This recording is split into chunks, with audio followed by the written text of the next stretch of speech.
Good morning times now Bharat पर fit India का super hit bulletin आप देख रहे हैं। आपके साथ खबरों में मैं हूं साक्षी मिश्रा। नमस्कार, गुड मॉर्निंग, मैं हूं श्रुतिका आप सभी के साथ में। और आज हम मौजूद हैं जुहू कोलीवाड़ा में और यहीं से आपको देश और दुनिया की तमाम खबरें फिट इंडिया के सुपर हिट बुलेटिन में बताने वाले हैं। तो हर एक खबर को जानने के लिए हो जाइए तैयार। सुबह के 9 बजे तक रहने वाले हैं आपके साथ। बताते हैं जयपुर से, जहां पर एक बेकाबू ऑडी कार ने 16 लोगों को टक्कर मार दी। आप सोचिए कि इन 16 लोगों को टक्कर मारने के बाद में जो 4 लोग गाड़ी में सवार होते हैं उसमें से एक की ही गिरफ्तारी हो पाई है। 3 लोग फरार बताए जा रहे हैं। तो आपको बता दें कि एक शख्स की मौत हो गई है। ऑडी कार बेकाबू होकर आती है, डिवाइडर से टकराती है, उसके बाद पलटने के बाद में जो रेडी वाले होते हैं उनसे टकराती जाती है। बीती रात करीबन 9:30 बजे का ये पूरा घटनाक्रम बताया जा रहा है और 16 लोगों को कुचला गया। बेलगाम ऑडी की टक्कर की वजह से एक शख्स की मौत हो गई है। जयपुर के पत्रकार कॉलोनी के पास में यह हादसा हुआ है। तो आपको बता दें कि दमनदीप के नंबर वाली ऑडी कार ने टक्कर मारी है। जयपुर के पत्रकार कॉलोनी के पास ये पूरा हादसा हुआ है।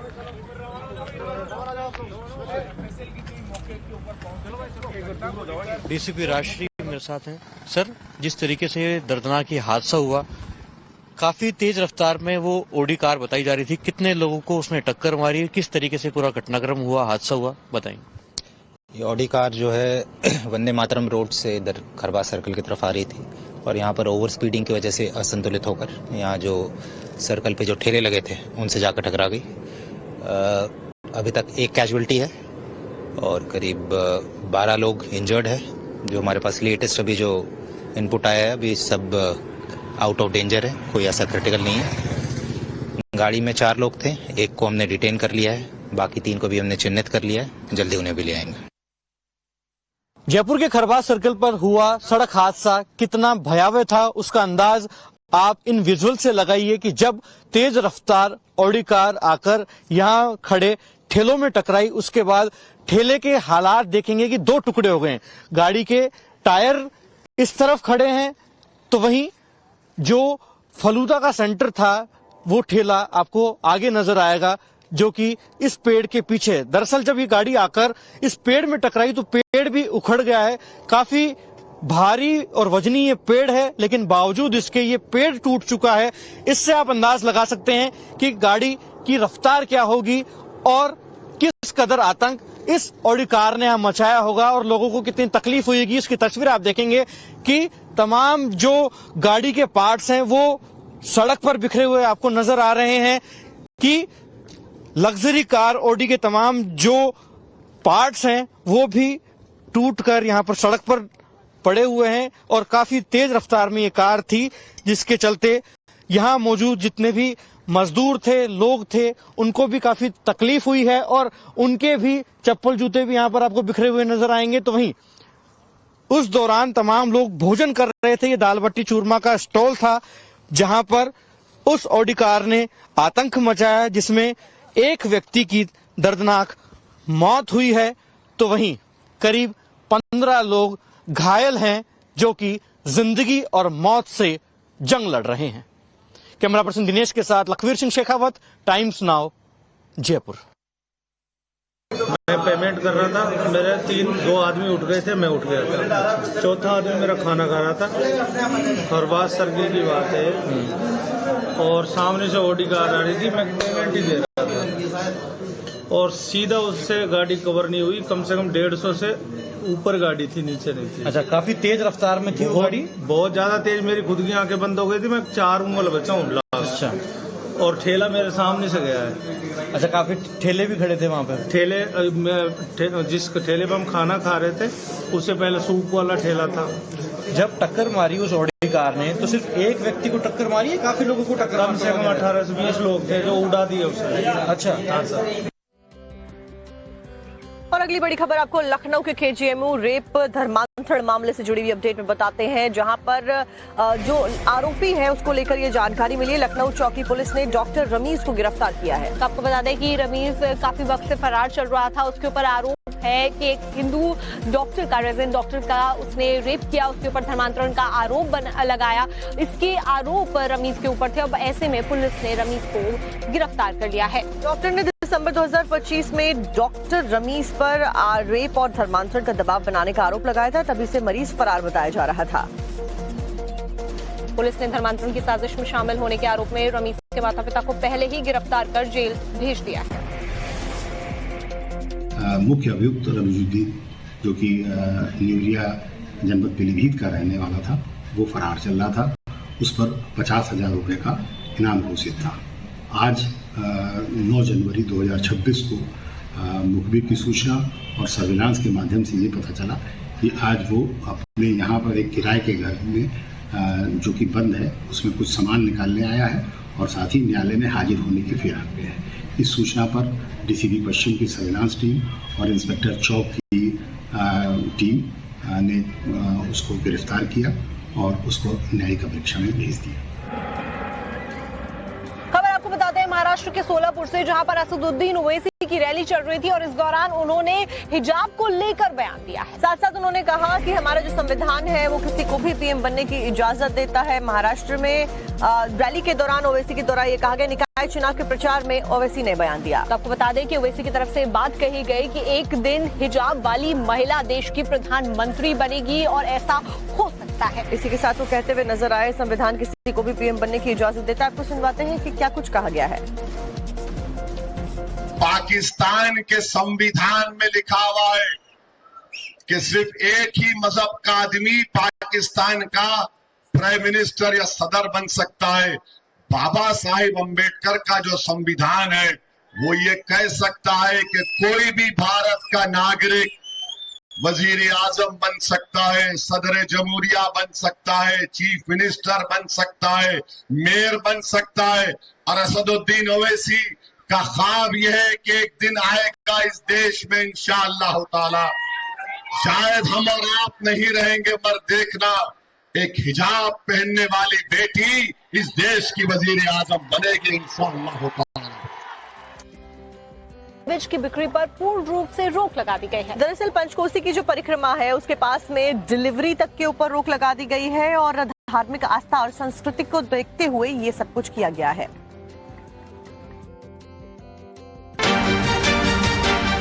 प्रभु श्री राम की नगरी यानी कि अयोध्या धाम और पंचकोशी परिक्रमा मार्ग में अब नॉनवेज की दुकानें नहीं होंगी। नॉनवेज की बिक्री पर पूर्ण प्रतिबंध लगा दिया गया है।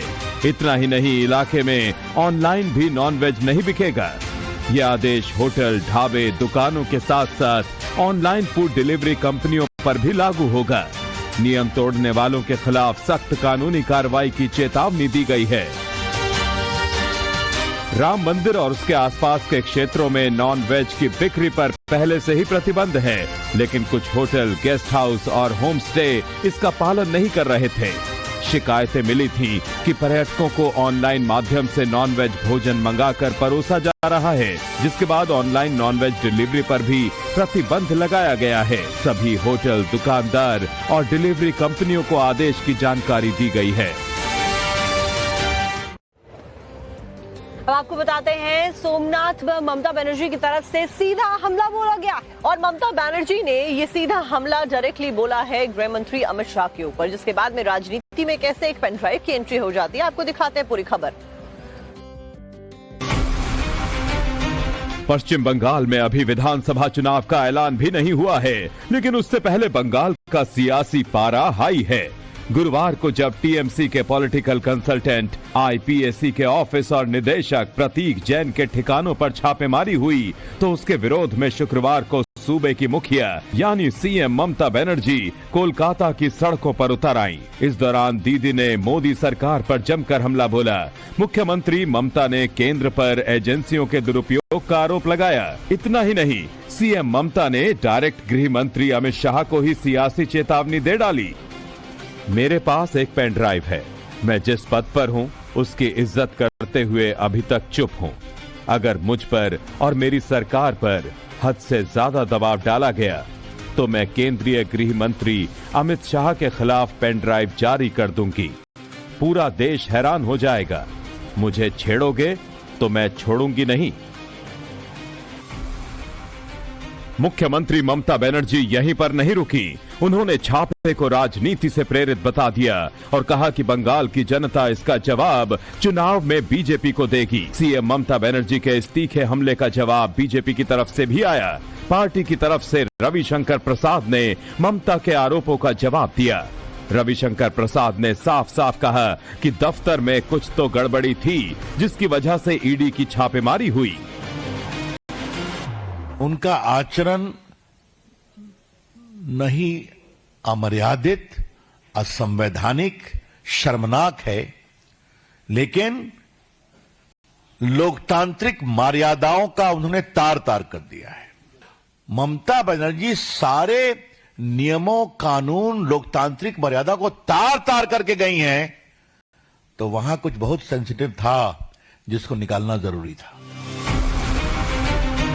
ये पहली बार नहीं है जब सेंट्रल एजेंसियों को लेकर ममता बनर्जी ने केंद्र के खिलाफ खुल्लम खुल्ला मोर्चा खोला है। बता दें कि ममता ने 7 साल में 7 बार केंद्रीय एजेंसियों पर हमला बोला है। इससे पहले दीदी अक्टूबर 2023 में राशन घोटाले को लेकर कोलकाता की सड़कों पर उतरी थीं। उस वक्त तत्कालीन मंत्री ज्योति प्रिया मल्लिक पर ईडी के एक्शन के विरोध में ममता ने हल्ला बोला था। खबरों में अब बात स्टंटबाजी की वारदात को अंजाम दिया। इसका वीडियो अब सोशल मीडिया पर जमकर वायरल हो रहा है। इन स्टंटबाजों के काफिले में आपको बता दें 6 गाड़ियां शामिल थी। कानून से बेखौफ इन दबंगों ने गाड़ियों की खिड़कियों से बाहर निकलकर खौफनाक स्टंटबाजी को अंजाम दिया। ये रिपोर्ट देखिए। सड़कों पर हुड़दंग मचाता ये गाड़ियों का काफिला, एक नहीं, 2 नहीं, बल्कि 6 गाड़ियां खुलेआम सड़कों पर फर्राटे भरते हुए दौड़ रही हैं।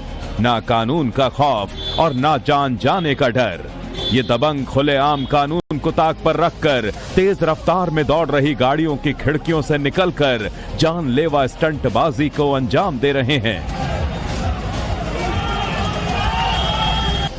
खुलेआम सड़क पर खौफनाक स्टंटबाजी की ये तस्वीरें यूपी के मिर्जापुर से आई हैं, जहां दबंगों ने भरे बाजार में दौड़ती गाड़ियों की खिड़कियों से निकलकर जमकर हुड़दंग मचाया। स्टंटबाजों के इस काफिले में 1 नहीं, 2 नहीं, बल्कि 6 कारें शामिल थीं और इस काफिले की अगुवाई एक थार कर रही थी। जानकारी के मुताबिक इन दबंगों ने जमुआ से कछुआ बाजार तक गाड़ियों के काफिले में जमकर स्टंटबाजी को अंजाम दिया, जिसकी तस्वीरें अब सोशल मीडिया पर भी जमकर वायरल हो रही हैं। वहीं इस वीडियो के वायरल होने के बाद पुलिस ने सड़क पर हुड़दंग मचाने वाले इन बदमाशों के खिलाफ मुकदमा दर्ज कर लिया है और इनकी तलाश शुरू कर दी है। अब आपको लेकर चलते यूपी के झांसी, जहां से एक ठेकेदार की गुंडागर्दी का वीडियो। छत्तीसगढ़ सरकार की जो पुनर्वास और साथ साथ में आत्मसमर्पण की नीति शुरू की गई है, उसकी वजह से एक बार फिर से ये जो नक्सली थे वो मुख्य धारा में समाज के कैसे वापस आ रहे हैं, उसको लेकर क्या कुछ जानकारी आप देखिए रिपोर्ट में। सफेद कपड़ा पहने ये वो लोग हैं जिनके जीवन से अब अंधियारा छट गया है। वीडियो छत्तीसगढ़ के दंतेवाड़ा का है, जहां एक साथ 63 माओवादियों ने हथियार डालकर समाज और देश की मुख्य धारा से जुड़ गए हैं। सबका नाम बताना संभव नहीं है, लेकिन इतना जान लीजिए, इनमें से 36 नक्सलियों पर इनाम घोषित था। इन माओवादियों पर कुल 1,19,50,000 रुपए का इनाम था। 45 पुरुष माओवादी जिन्होंने आत्मसमर्पण किया है। अगर देखा जाए तो 8 लाख के 7 इनामी हैं, 5 लाख के 7 माओवादी हैं, 2 लाख के 8 माओवादी हैं, 1 लाख जिनके ऊपर इनाम का 11 है और 50,000 ऐसे 3 इनामी माओवादी हैं। अगर इनकी कुल राशि की जाए तो 1,19,50,000 रुपए है। ये पूरे अगर 63 माओवादियों को हम लोग देखें। जैसा कि एसपी गौरव राय ने बताया कि केवल ये नक्सली समाज की मुख्य धारा में ही नहीं जुड़े हैं, राज्य सरकार इनके जीवन यापन के लिए हर संभव सहायता करेगी। पूना मरगेम पुनर्वास योजना से इन सबको पुनर्जीवन मिला है। सरेंडर करने वाले माओवादियों में 18 महिला नक्सली और 45 पुरुष माओवादी शामिल हैं। केंद्र सरकार और छत्तीसगढ़ राज्य सरकार की आत्मसमर्पण पुनर्वास नीति से प्रभावित होकर पिछले 22 दिनों में दंतेवाड़ा जिले में 201 इनामी माओवादी सहित कुल 571 से अधिक माओवादियों ने हथियार डाले हैं। अब आपको 2 मिनट में देश से जुड़ी हुई बड़ी अपडेट्स देते हैं। गिरफ्तार कर लिया गया है। आपको बता दें कि 50,000 का इनाम रखा गया था। रमीज काफी वक्त से फरार भी चल रहा था और ऐसे में अब इसकी धरपकड़ की गई है। आपको बता दें कि हिंदू डॉक्टर के साथ में धर्मांतरण और रेप का आरोप इसके ऊपर लगा है और इस आरोप लगने के बाद ही ये जो व्यक्ति था रमीज, ये फरार बताया जा रहा था और अब फिलहाल आपको बता दें कि डॉक्टर रमीज पर पुलिस ने 50,000 का इनाम भी घोषित किया था, लेकिन फिलहाल ये पुलिस की गिरफ्त में। ज्यादा जानकारी आपको रिपोर्ट में देते हैं। यूपी की राजधानी लखनऊ में पुलिस ने दुष्कर्म, गर्भपात और धर्मांतरण के आरोपी केजीएमयू के जूनियर डॉक्टर रमीज को आखिरकार गिरफ्तार कर लिया है। दरअसल 2 हफ्ते से ज्यादा वक्त से फरार चल रहे डॉक्टर रमीजुद्दीन उर्फ रमीज पर पुलिस ने 50,000 का इनाम घोषित किया था, लेकिन अब यह आरोपी पुलिस के हत्थे चढ़ चुका है। दरअसल पुलिस ने रमीजुद्दीन के फ्लैट पर कुर्की का नोटिस चस्पा किया था, जिसके बाद पुलिस को मुखबिर से सूचना मिली कि डॉक्टर रमीज अपने फ्लैट पर कुछ सामान लेने पहुंचा है, जिसके बाद पुलिस ने जाल बिछाकर आखिरकार इसे धर दबोचा। इससे पहले पुलिस रमीज के मां बाप को भी गिरफ्तार कर जेल भेज चुकी है। वहीं इस आरोपी की गिरफ्तारी के बाद लखनऊ राज्य महिला आयोग की उपाध्यक्ष अपर्णा यादव भी केजीएमयू के कुलपति से मिलने पहुंची तो हंगामा खड़ा हो गया। अपर्णा यादव के समर्थकों ने आरोपी के खिलाफ जमकर नारेबाजी की।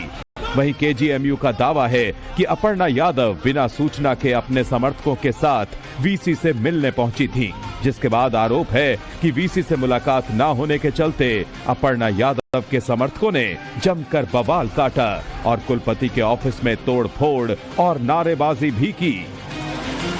जो लगातार केस आ रहे हैं केजीएमयू की तरफ से, जो विद्या का मंदिर होना चाहिए, जो एक मंदिर होना चाहिए स्वास्थ्य का, वहां पर धर्मांतरण, लव जिहाद, वहां पर जो है इस तरीके के मुद्दे, जहां पर एक सीनियर डॉक्टर के साथ जूनियर डॉक्टर जो है बदतमीजी कर रहा है और उसका संरक्षण जो है प्रशासनिक रूप से केजीएमयू के लोग कर रहे हैं, वाइस चांसलर कर रही हैं।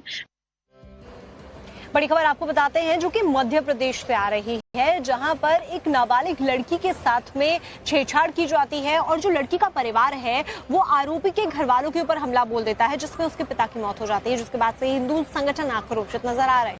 वहीं इस घटनाक्रम के सामने आने के बाद में जितने भी हिंदू संगठन हैं वो बहुत ज्यादा आक्रोशित हैं। साथ साथ में बुलडोजर कार्रवाई की भी मांग इन संगठन के लोगों के द्वारा की जा रही है। साथ साथ में इलाके में तनावपूर्ण हालात को देखते हुए पुलिस बल की अतिरिक्त तैनाती कर दी गई है। आपको दिखाते हैं डिटेल्स रिपोर्ट में। ये पूरा विवाद 7 जनवरी से शुरू होता है। गांव भकराडा के रहने वाले जगदीश और संतोष पर एक नाबालिग लड़की से छेड़छाड़ का आरोप लगता है। पुलिस आरोपियों के खिलाफ पॉक्सो एक्ट के तहत मामला दर्ज करती है। इसी मामले में जब आरोपी संतोष थाने में रिपोर्ट दर्ज कराने जाता है, तभी वसीम और जिया रास्ता रोक देते हैं। रिपोर्ट के मुताबिक लोहे के पाइप से संतोष, उसके पिता और मां पर जानलेवा हमला किया जाता है, जिसमें संतोष के पिता शंकर सिंह बुरी तरह घायल हो जाते हैं, जिनकी अस्पताल में इलाज के दौरान मौत हो जाती है। हिंदू संगठनों को जैसे ही पता चलता है हमलावर विशेष समुदाय के हैं, तो वो सड़कों पर उतर आते हैं। आरोपी वसीम और जिया के घर पर बुलडोजर कार्रवाई की मांग करने लगते हैं और मृतक शंकर सिंह का अंतिम संस्कार करने से इनकार कर देते हैं। बवाल बढ़ता देख इलाके में सुरक्षा बढ़ा दी जाती है ताकि किसी तरह का माहौल न बिगड़े। उधर हमलावरों को पकड़ने के लिए तलाश तेज कर दी जाती है, जिसमें 9 जनवरी को कामयाबी मिलती है। पुलिस दोनों हमलावरों को गिरफ्तार कर लेती है। दोनों परिवार के बीच में मोबाइल लड़की को देने के बाद के ऊपर से वाद विवाद शुरू हुआ था, जिसकी परिणति मारपीट और हत्या में हो गई थी। अब इस पूरे मामले को लेकर विशेष टीम गठित कर दी गई है ताकि केस की सघनता और हर एंगल से जांच हो सके, जिसकी जिम्मेदारी एडिशनल एसपी महेंद्र तारनेकर और एसडीपीओ अनिल सिंह चौहान को दी गई है। ओवैसी का एक बयान सामने आया जिसमें ओवैसी ने कहा कि देश को हिजाब पहनने वाली पीएम चाहिए, होनी चाहिए, बनेगी एक दिन, ये बात उनके द्वारा कही गई और उसके ऊपर अब नीतीश राणे का भी पलटवार सामने आ गया है। नीतीश राणे की तरफ से बात कही गई है कि जो लोग चाहते हैं कि बुरखे वाली पीएम बने वो कराची चले जाएं और ये वार पलटवार का दौर अब शुरू हो चुका है।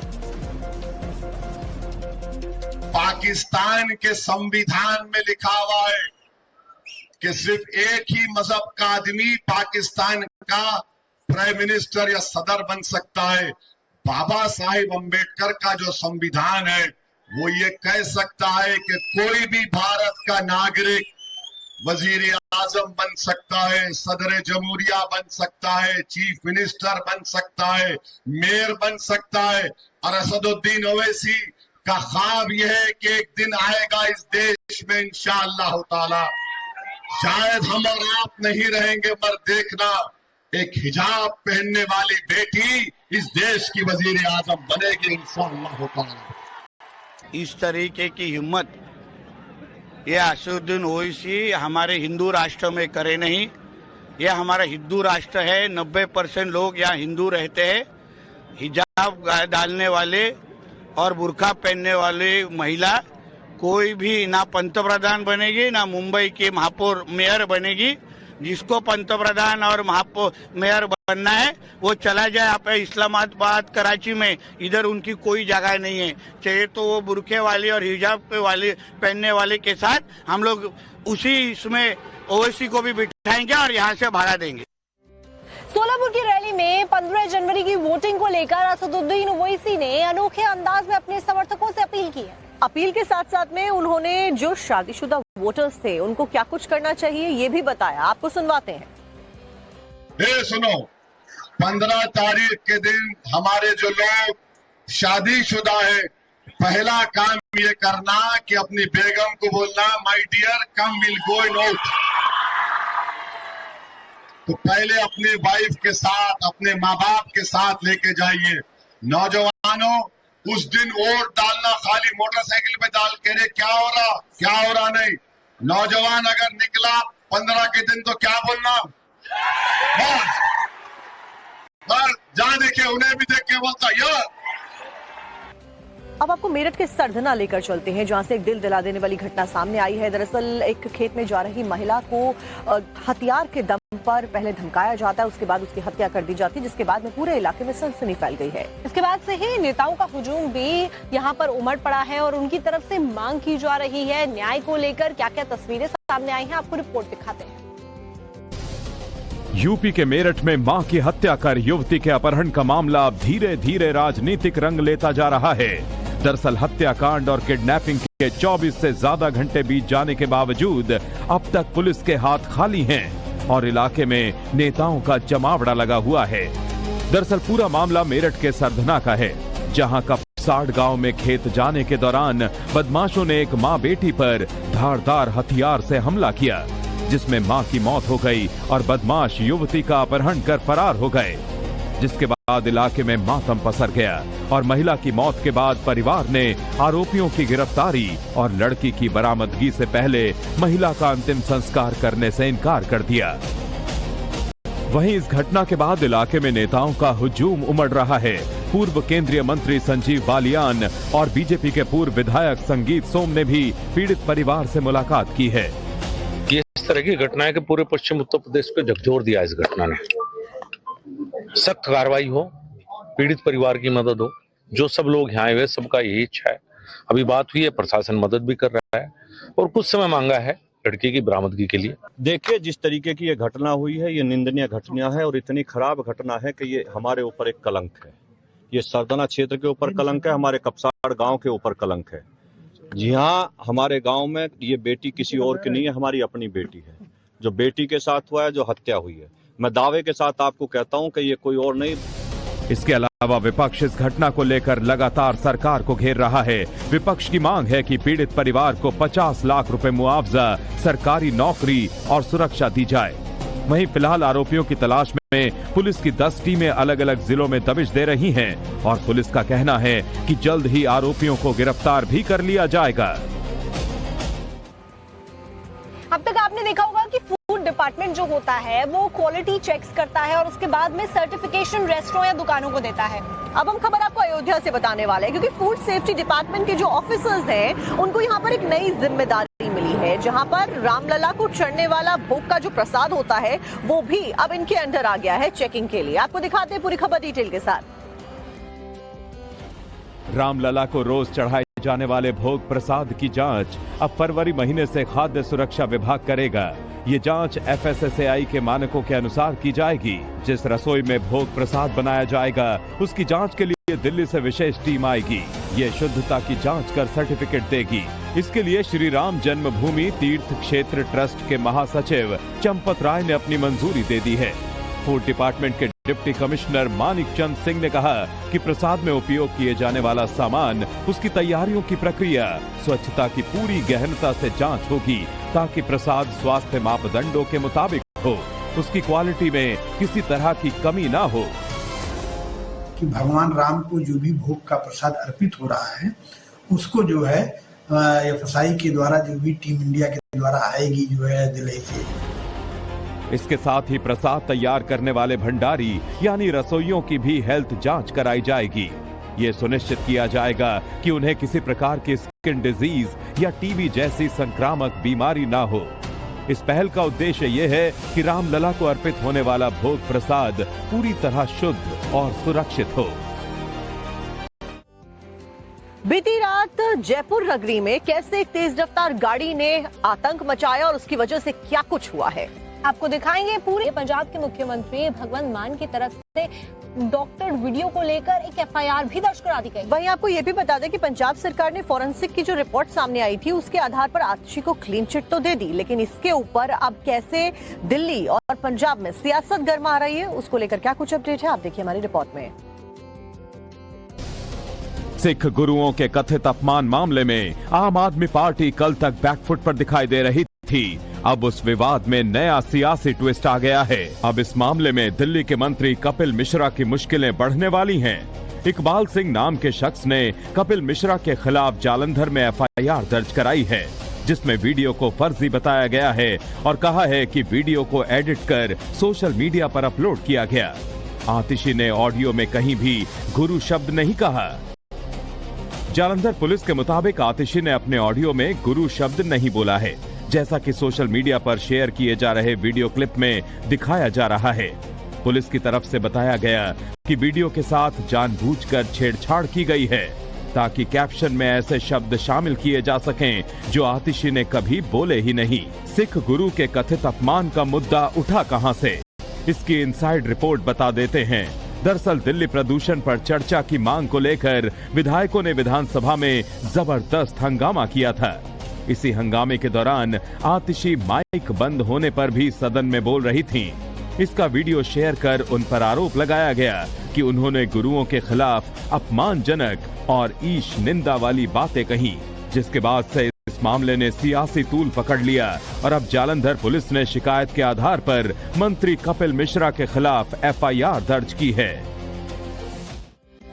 BMC चुनावों को लेकर जो चुनाव प्रचार है वो बहुत तेजी के साथ में चलता हुआ नजर आ रहा है, लेकिन इस बीच मटन को लेकर कौन सी नई एंट्री हो गई है और उसको लेकर सियासी बवाल मुद्दों को अलग अलग अंदाज में साधने में लगे हुए हैं। एक मुद्दा आजकल गर्मा रहा है वो है मटन का मुद्दा। दरअसल एक वीडियो सोशल मीडिया पर वायरल हो गया है बीजेपी के द्वारा, जो बताया जा रहा है बीजेपी का, वहीं उसके ऊपर कैसे विपक्ष को बीजेपी के ऊपर एक बार फिर से हमला करने का मौका मिल गया है। आप हमारी रिपोर्ट में पूरी डिटेल्स देखिए। रोज खा मटन परंतु कमळावर दाबा बटन, एवढं काम करा।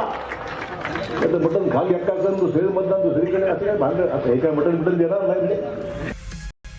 तो सुना आपने, बीजेपी नेता अशोक चव्हाण अलग तरीके से महाराष्ट्र की जनता को साधने में लगे हैं। वो साफ साफ कह रहे हैं मटन किसी भी पार्टी का खाएं, लेकिन वोट बीजेपी को ही दें। रोज खा मटन परंतु कमळावर दाबा बटन, एवढं काम करा। मटन खा घ्या का दुसरे मतदान दुसरीकडे असं काय भांडण, असं हे काय मटन देणार नाही। महाराष्ट्र के पूर्व सीएम ने यह बयान नांदेड़ की एक चुनावी सभा में दिया, जहां पर वो महानगर पालिका चुनाव प्रचार के लिए पहुंचे थे। दिल्ली पुलिस को एक बड़ी कामयाबी मिली है। दिल्ली पुलिस ने काला जठेरी गैंग के गैंगस्टर मनीष उर्फ मीशू को गिरफ्तार कर लिया है। और ऐसे में देखने वाली बात यह है कि एंटी ऑटो थेफ्ट स्क्वाड ने इसे कैसे गिरफ्तार किया, आप देखिए रिपोर्ट। पुलिस गिरफ्त में खड़े इस शख्स ने मुंह पर सफेद कपड़ा बांध रखा है, लेकिन इसके पीछे का सच स्याह काला है। ये कोई छोटा मोटा अपराधी नहीं है, ये काला जठेड़ी और सचिन भांजा गैंग का शातिर सदस्य है। इसका नाम मनीष उर्फ मिशु है, जो सोशल मीडिया पर लोगों को हथियार दिखाता था और रौब झाड़ता था। आरोपी के कब्जे से एक देसी सिंगल शॉट पिस्टल और एक जिंदा कारतूस पुलिस ने जब्त किया है। द्वारका जिले की एंटी ऑटो थेफ्ट स्क्वाड ने विशेष अभियान चलाकर आरोपी को गिरफ्तार किया है। दिल्ली समेत कई राज्यों में जबरन वसूली, हत्या की कोशिश का आरोप इस गैंग पर है। अमेरिका की पुलिस को लेकर अब आपको खबर दिखाएंगे कि कैसे एक साइकिल वाला भी उनका चिढ़ा कर चला जाता है। लोग यहाँ तक अब ये कहते हुए नजर आ रहे हैं कि हमारी पुलिस तो इससे की तरफ से ओवरग्राउंड वर्कर्स जो हैं आतंकियों के, उनके ऊपर शिकंजा कसा जा रहा है और search operation door to door चलाया जा रहा है। अब देखिए रिपोर्ट। 26 जनवरी को देश अपना 77वां गणतंत्र दिवस मनाने जा रहा है और गणतंत्र दिवस के मौके पर सीमा पार से देश में किसी भी तरह की नापाक साजिश को अंजाम ना दिया जा सके, इसके लिए जम्मू कश्मीर में सुरक्षा बलों ने कमर कस ली है और ओवरग्राउंड वर्कर्स के ठिकानों पर बड़ा सर्च ऑपरेशन चलाया जा रहा है। दरअसल जम्मू जिले के अखनूर इलाके में पुलिस और सुरक्षा एजेंसियों ने बड़े स्तर पर तलाशी और छापेमारी अभियान तेज कर दिया है। सुरक्षा एजेंसियां किसी भी संभावित आतंकी साजिश को वक्त रहते नाकाम करने के लिए पूरी तरह अलर्ट मोड में नजर आ रही हैं और ओवरग्राउंड वर्कर्स और अंडरग्राउंड वर्कर्स की तलाश में अलग अलग इलाकों में लगातार सर्च ऑपरेशन चला रही हैं। इस दौरान संदिग्ध लोगों से पूछताछ भी की जा रही है। बीएमसी चुनावों को लेकर मुंबई में चुनावी पारा काफी हाई हो गया है। ऐसे में जो कलाकार हैं वो भी कहीं पीछे नहीं नजर आ रहे हैं। गोविंदा ने कैसे चुनाव प्रचार में बढ़कर हिस्सा लिया, आपको दिखाते हैं खबर। बीएमसी चुनाव के लिए एक तरफ सभी पार्टी के नेता चुनाव प्रचार कर रहे हैं तो दूसरी तरफ जनता को लुभाने के लिए राजनीतिक दल बॉलीवुड कलाकारों को भी इलेक्शन कैंपेन के लिए मैदान में उतार रहे हैं, जिसमें एकनाथ शिंदे की शिवसेना भी पीछे नहीं है। शिंदे गुट की शिवसेना ने बॉलीवुड एक्टर गोविंदा को अपना स्टार प्रचारक बनाया। पार्टी के उम्मीदों के मुताबिक गोविंदा ने कोई कोर कसर नहीं छोड़ी। वो खुली जीप पर सवार हुए और कमाठीपुरा में रोड शो किया। उनके साथ शायना एनसी भी मौजूद रहीं। इस दौरान गोविंदा ने पार्टी उम्मीदवार के समर्थन में जनता से वोट मांगने की अपील की और कहा कि जब से महाराष्ट्र में महायुति की सरकार है तब से मुंबई में काफी बदलाव आया है और अब बीएमसी में महायुति के हाथ मजबूत करने की बारी है। और अब आपको आगे बढ़ते हुए 2 मिनट के अंदर एंटरटेनमेंट इंडस्ट्री की क्या कुछ अपडेट है बताते हैं। एक बार फिर ऑस्कर की रेस में